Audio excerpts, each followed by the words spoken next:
तो कहानी के शुरुआत में हमें न्यूयॉर्क का पार्क दिखाया जाता है। सब लोग अपने आप में ही बिजी दिखाई दे रहे थे। उस पार्क में बेंच पर बैठी हुई दो लड़कियां दिखाई जाती हैं, जिनमें से एक लड़की नोटिस कर पाती है कि अचानक से एक तेज हवा का झोंका आया था और फिर उसने देखा कि पार्क में खड़े हुए सारे के सारे लोग स्टक हो गए हैं। वो जब अपनी दोस्त को बुलाने लगती है तो देखती है कि उसकी दोस्त भी कुछ अजीब सा रिएक्ट किए जा रही है और फिर वो उसके आंखों के सामने ही अपने ही हेयर पिन को निकालकर अपने गर्दन में स्टैब करते हुए अपने आप को इस तरह से मारती है जो रोंगटे खड़ा कर देने वाला था। इसी पार्क के साइड पर हमें एक कंस्ट्रक्शन साइट दिखाया गया। कंस्ट्रक्शन साइट वाले टॉप बिल्डिंग से एक आदमी गिर जाता है और वहीं पर उसकी बहुत ही दर्दनाक तरीके से मौत हो जाती है। सभी लोग सोचते हैं कि ये एक एक्सीडेंट होगा, लेकिन अगले ही पल जो उन्होंने देखा कि एक एक करके टॉप फ्लोर पर जितने भी लेबर काम किए जा रहे थे उन्होंने अपने आप को नीचे गिराना शुरू कर दिया था। यहाँ से सीन सीधा शिफ्ट होकर हमें एक स्कूल का सीन दिखाया जाता है, जहाँ पर हम एलियट नाम के एक टीचर को देख पाते हैं बच्चों के पास जब वो लेक्चर दिए जा रहा था कि तभी अचानक से उसे स्टाफ रूम में बुलाया जाता है, जहाँ से उसे शहर में होने वाले उन इंसिडेंट्स की खबर मिलती है जहाँ पर लोग अपने आप को ही मार रहे थे। पार्क के लोगों ने भी एक एक करके अपने आप को मार दिया था और पूरा सेंट्रल पार्क अब खून से भर चुका था। यहाँ पर प्रिंसिपल को लग रहा था कि ये दरअसल एक टेररिस्ट अटैक है और उन्हीं लोगों ने कोई किसी तरह का वायरस और केमिकल्स को हवा में छोड़ रखा है, जिसकी वजह से लोग मारे जा रहे हैं, क्योंकि उसकी वजह से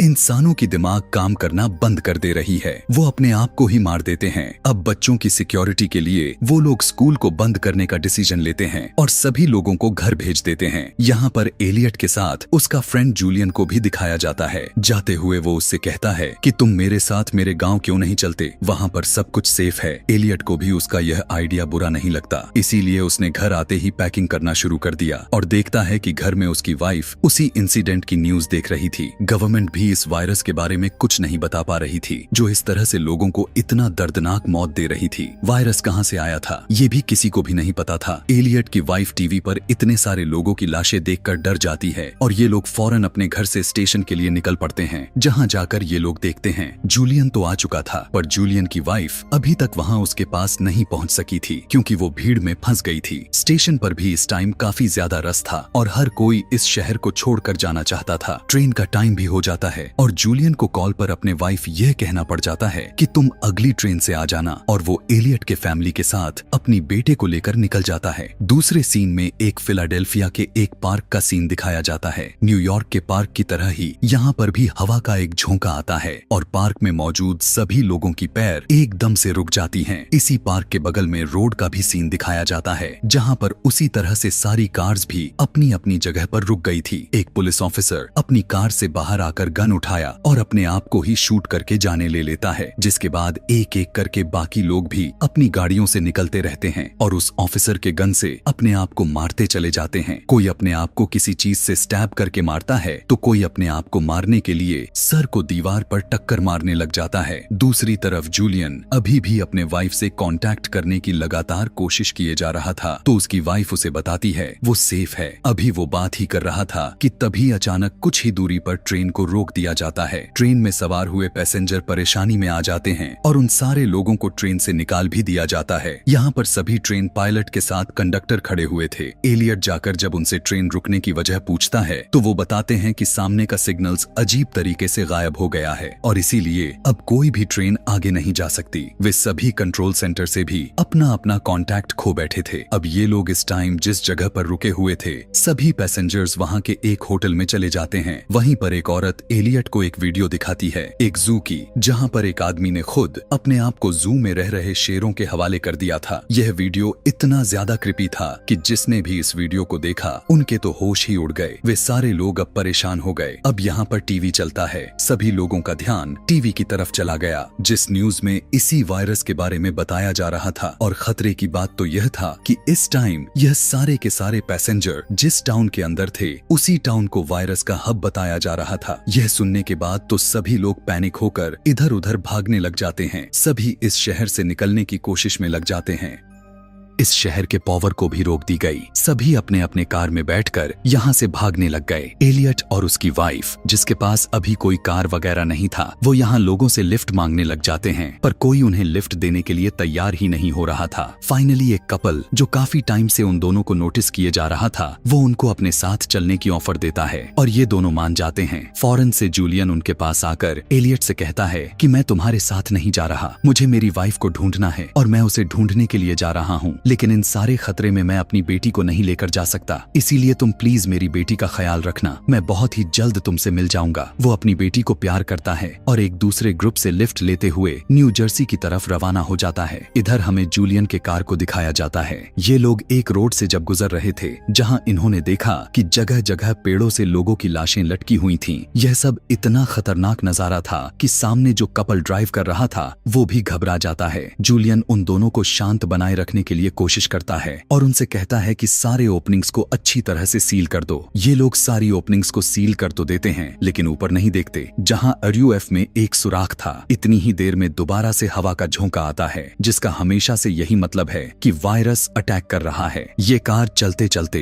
एकदम से हल्की हो जाती है, फिर एकदम अचानक से स्पीड बढ़ते हुए एक पेड़ से टकरा जाती है, जिस एक्सीडेंट में वो कपल मारा जाता है और बच जाता है। बस जूलियन, जो अब उस कार से बाहर निकल आया था, लेकिन वो भी उस वायरस से नहीं बच पाया था। वो कार के टूटे हुए कांच से अपने वेंस को काट लेता है और मर जाता है। दूसरी तरफ अब हमें एलियट के कार को दिखाया जाता है। एलियट ने बाहर निकलकर देखा कि सामने लाशों के ढेर पड़े हुए थे, जिनके ऊपर से तो ये लोग गुजर कर नहीं जा सकते थे, इसीलिए ये लोग अपना रास्ता बदल लेते हैं और दूसरे रास्ते पर एकदम से सोल्जर की एक जीप रुककर इन्हें आगे जाने से मना करती है और बताती है कि आगे की बेस पूरी तरह से तबाह हो गई, सारे सोल्जर्स मारे जा चुके हैं सिवाय मेरे। इतने ही देर में यहाँ पर और भी कार्स आ जाते हैं और सोल्जर्स सभी कार्स को रोककर आगे जाने से मना करता है। ना चाहते हुए भी इन लोगों को इसी टाउन में रहना पड़ रहा था और यहाँ पर रहने वाले एक आदमी के कहने के मुताबिक ये लोग इस टाउन में मौजूद घरों में रहने का डिसाइड करते हैं। काफी सारे लोगों की एक टीम बन चुकी थी, जिसे लीड कर रहा था वो सोल्जर दिखाया जाता है। कुछ लोग आगे की तरफ चल रहे थे और कुछ पीछे की तरफ। आगे वाला ग्रुप एलियट का था, जिसे वो अभी आगे की तरफ निकलते हैं तो पीछे हवा का एक झोंका गुजरता है। सब लोग दोबारा से रुक जाते हैं और वो सोल्जर सैल्यूट मारते हुए अपने आप को गन से शूट कर देता है। एक एक करके सभी लोग उसके गन का इस्तेमाल करते हुए अपने आप को मार देते हैं। एलियट और उसके ग्रुप के लोग, सभी लोग जब पीछे देखते हैं तो दंग रह जाते हैं कि उनके साथ के सभी लोग मारे गए थे।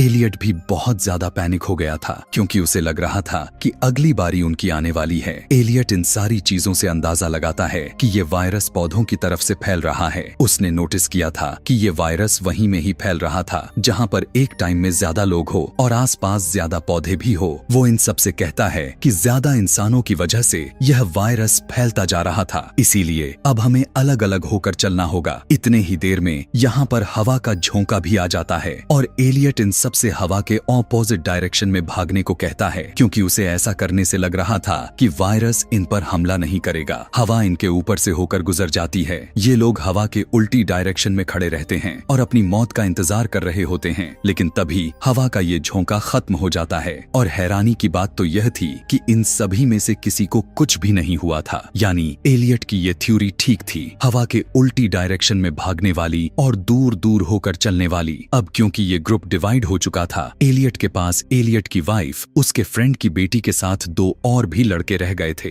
ये सभी अब आगे की तरफ ही भागते हैं तो इन्हें किस्मत से एक कार मिल जाती है जिसके अंदर एक मैप था। ये लोग उस मैप को देखते हुए अंदाजा लगाने की कोशिश करते हैं कि वो लोग इस टाइम कहां पर हैं कि तभी इन्हें पास में ही एक बहुत ही बड़ा मेंशन दिख जाता है, जो फौरन से ये लोग चले जाते हैं। यहाँ जाकर ये नोटिस करते हैं कि यहाँ पर हर चीज प्योर थी, क्योंकि इस घर के आसपास बहुत सी फील्ड्स थीं और इस घर में तैयार होने वाली हर चीज पौधों से हासिल की जा रही थी। यहाँ पर खुशी की बात तो बिल्कुल भी नहीं थी, बल्कि अब तो खतरे की बात बन चुकी थी, क्योंकि एलियट के मुताबिक वायरस पौधों से फैल रहा था। वो देखता है कि ये घर चारों तरफ से पौधों से ही ढका हुआ है, इसीलिए अब यहाँ पर रहना बिल्कुल भी सेफ नहीं। ये लोग जल्दी से कुछ खाते पीते हैं और यहाँ से निकल जाते हैं।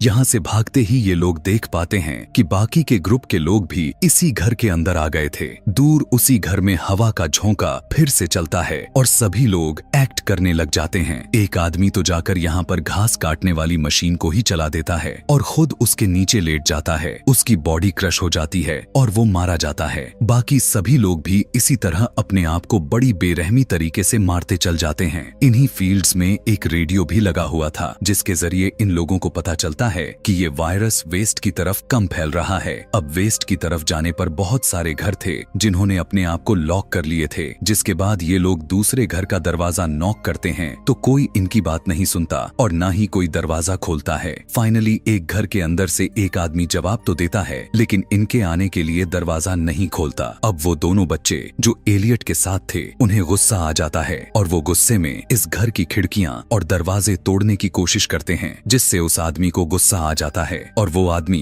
विंडो से गन निकालते हुए दो लड़कों में से एक लड़के का मर्डर कर देता है और उस दूसरे लड़के को भी गोली मार दी। डरते हुए एलियट अपनी वाइफ और उसके फ्रेंड की बेटी को लेकर यहाँ से भाग गया। भागते भागते वो एक बहुत ही पुराने घर के पास पहुंच गया। उन्हें लगा कि इसमें कोई नहीं रहता होगा, लेकिन बैकयार्ड में एक ओल्ड लेडी बैठी हुई थी। अच्छी बात तो यह था कि ये ओल्ड लेडी अच्छी थी। वो इन तीनों के साथ अच्छा बिहेवियर रखती है और इन्हें अपने घर में गेस्ट के तौर पर भी बुलाती है। वो इन लोगों के लिए आधा दिन लगाकर बढ़िया खाना भी बनाती है और सोने के लिए अच्छा रूम भी देती है। लेकिन इस सब के दौरान एलियट नोटिस कर रहा था कि वो औरत थोड़ी अजीब भी थी और उसकी यह सोच थोड़ी ठीक भी निकल चुकी थी, क्योंकि कुछ ही देर के बाद वो दोनों उस ओल्ड लेडी को अपने रूम के बाहर खड़ा हुआ देखते हैं। एलियट परेशानी में आकर जब उससे बात करने की कोशिश करता है तो उसे पता चलता है कि वो तो नींद में चल रही हैं। एलियट जब सुबह को सोकर उठता है तो देखता है कि उसकी वाइफ और वो बच्ची दोनों बेड पर नहीं थे। वो परेशान हो गया, पूरे घर में उन्हें ढूंढने लग जाता है लेकिन कहीं पर भी वो दोनों नहीं मिल रही थीं। उसे शक हुआ कि ओल्ड लेडी ने ही जरूर उनके साथ कुछ कर दिया होगा, इसलिए वो लेडी को ढूंढने के लिए चला जाता है और देखता है कि ओल्ड लेडी के बेड पर एक गुड़िया पड़ी थी कि तभी अचानक से वो ओल्ड लेडी उसके पीछे आ जाती है और उसे बुरा भला कहने लग जाती है। वो उससे कहती है कि मैं जानती थी कि तुम चोर हो और यहाँ पर जरूर तुम चोरी ही करने के लिए आए हो। वो गुस्से में एलियट को उसका घर छोड़कर जाने के लिए कहती है। एलियट समझ जाता है कि इस ओल्ड लेडी की दिमाग की हालात ठीक नहीं है। काफी अरसे से अकेले रहते हुए उसे नहीं समझ आ रही कि उसे किसी के साथ कैसा बर्ताव करना चाहिए। दोबारा से हवा चलने लग गई थी और वो ओल्ड लेडी पीछे की तरफ जाने लग गई थी। इसका मतलब साफ थी कि वायरस ने उनके ऊपर हमला कर दिया था। यह देखते ही वो फौरन से घर के अंदर आ जाता है और जोर से अपनी वाइफ को आवाज लगाकर कहने लग जाता है, जहां पर भी हो छुप जाओ और वहीं पर छुप कर ही रहना। यह कहते हुए वो घर के सारे खिड़कियां दरवाजे को सील करने लग जाता है और तभी वो देखता है कि वो ओल्ड लेडी अब विंडो के बाहर से अंदर की तरफ झांक रही थी। उसके नाक से खून निकल रहा था और वो अजीब तरीके से विंडो के साथ अपना सर से टक्कर मारते हुए विंडो भी तोड़ देती है और खुद भी अपनी जान दे देती है। विंडो के टूटने की वजह से हवा तेजी से उस घर के अंदर आने लगी थी, इसीलिए एलियट दूसरे रूम में चला गया। यहाँ पर आकर उसने महसूस किया कि कुछ लोगों की आवाजें आ रही थीं। उसकी वाइफ और वो बच्ची पास के ही एक स्टोर रूम में खेल रहे थे। इस वक्त एलियट काफी परेशान दिखाई दे रहा था तो उसकी वाइफ उससे पूछती है कि क्या हुआ है। एलियट बताता है कि अब वो वायरस और भी काफी ज्यादा खतरनाक हो गया है। पहले वो बड़े बड़े इंसानों के ग्रुप्स पर हमला कर रहा था, लेकिन अब वो एक एक इंसान पर हमला कर रहा है और एक एक इंसान को चुन चुन कर मार रहा है। और शायद हमारा भी यह आखिरी दिन हो। ऐसे ही आखिरी दिन में ये लोग आपस में अपने साथ बिताते हुए अच्छे पलों को याद करने लग जाते हैं और अपने गलतियों की एक दूसरे से माफी भी मांगने लग जाते हैं। एलियट इस टाइम अपने वाइफ से कहने लगता है, मैं मरते हुए तुम्हारे साथ मरना चाहता हूँ एलियट। कि वाइफ भी उसकी बात स्वीकार करते हुए स्टोर रूम से बाहर निकल जाती है। एलियट भी घर से बाहर निकल आया था और ये दोनों आगे बढ़ते हुए एक दूसरे का हाथ पकड़ लेते हैं ताकि जब मरे तो एक साथ मरे। हवा का झोंका दोबारा आ रहा था। हवा इतना तेज थी कि इन्होंने अपना आंखें बंद कर ली और अपने मौत का इंतजार करने लग गए, लेकिन इन दोनों को कुछ भी नहीं हुआ। यहाँ पर ये दोनों हैरान हो जाते हैं और घर के अंदर आ गए और एक दो दिन यहीं पर गुजारे और इन्हें पता चला कि जिस टाइम ये लोग बाहर निकले थे उसी टाइम उस वायरस का असर खत्म हो गया था और इन दोनों की जान बच गई थी। इस वायरस ने ऐसी तबाही फैलाई थी कि कोई उसके बारे में एक्सप्लेन भी नहीं कर सकता था और ना ही वो वायरस कहां से आया था और कैसे पैदा हुआ था, यह कोई नहीं जान पाया था। खैर, इसी तरह से 3 महीने का वक्त गुजर जाता है। हमें न्यूयॉर्क और फिलाडेल्फिया दिखाया जाता है जहां से वो वायरस फैलना शुरू हुआ था। यहाँ पर भी अब सब कुछ नॉर्मल हो चुका था और लोग अपनी रूटीन में वापस आ गए थे। एलियट और उसकी वाइफ भी अपने घर वापस आ गए थे और जूलियन की बेटी को उन्होंने एडॉप्ट कर लिया था। अब हमें टीवी पर यह दिखाया जाता है कि जब एक साइंटिस्ट ने पॉडकास्ट में इस वायरस के फैलने के बारे में सवाल करता है तो साइंटिस्ट कहते हैं कि अक्सर दुनिया में होने वाली कुछ चीजों के रीजन नहीं होते, यह बस नेचर की तरफ से हमें एक वार्निंग थी सब कुछ बिगड़ती हुई चीजों को ठीक करने की, क्योंकि इंसानों की वजह से ये नेचर तबाह हो रही है। इसी पॉडकास्ट को देखते हुए एलियट की वाइफ ने अपना प्रेगनेंसी टेस्ट भी किया हुआ था और वो बहुत ही ज्यादा खुश और एक्साइटेड थी कि काफी सालों बाद उन्हें बेबी की खुशी प्राप्त होने वाले थे। दूसरे सीन में हमें दोबारा उसी पार्क का सीन दिखाया जाता है जहां से वो वायरस फैलना शुरू हुआ था। वहां पर हम जोरदार किसी की चीख सुनते हैं कि तभी लड़का पीछे मुड़कर देखता है। पहले तो सब कुछ नॉर्मल लगता है, लेकिन फिर यहाँ पर हवा का तेज झोंका आ जाता है। उसका दोस्त भी अजीबो गरीब बातें करने लग जाता है। सभी लोग उसी तरह से स्टक हो चुके थे और सारे लोग एक एक करके मरने लग जाते हैं। पता चलता है कि जो वायरस 3 महीने पहले आया था वो अब दूसरा रुख मोड़ लिया है और अब ये कितनी तबाही फैलाएगा कोई नहीं जानता था। और बस इसी को दिखाते हुए ये कहानी यहीं पर खत्म हो जाती है। ऐसे ही और भी मूवी एक्सप्लेनेशन वीडियोस देखने के लिए कमेंट में नेक्स्ट लिखना ना भूलें। Thanks for watching.